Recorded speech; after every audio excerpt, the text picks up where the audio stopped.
Welcome to the SIG200 REST API tutorial. You are going to see how to read process data and how to read and write parameters. API stands for Application Programming Interface. This is something that allows one piece of software to talk to another.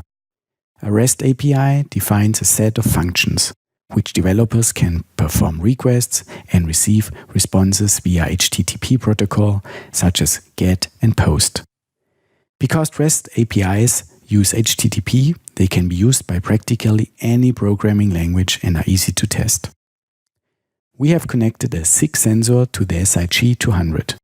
The SIG is connected to a PC using Ethernet. We will use a software called Insomnia. Let's get started and get some process data. Create a new request. I will call it read process data. Choose POST and JSON. Click the Create button. Type in the gateway's IP address and its path.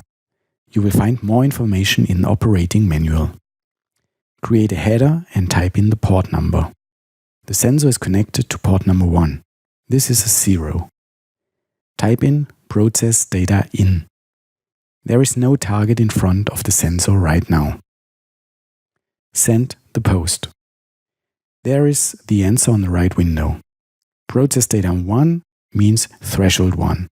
Process data 2 is the threshold value number 2. Let's put a target in front of the sensor. Send the post again. You can see how the values are changing.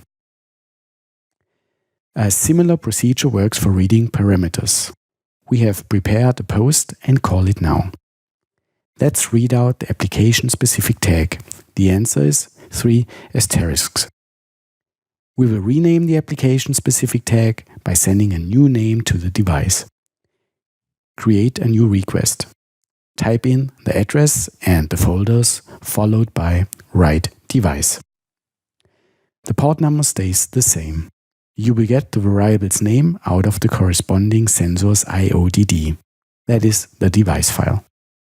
Send the post. Now you can call the read post again and you will see the new name training. That's all. Have fun using SIG200 and REST API.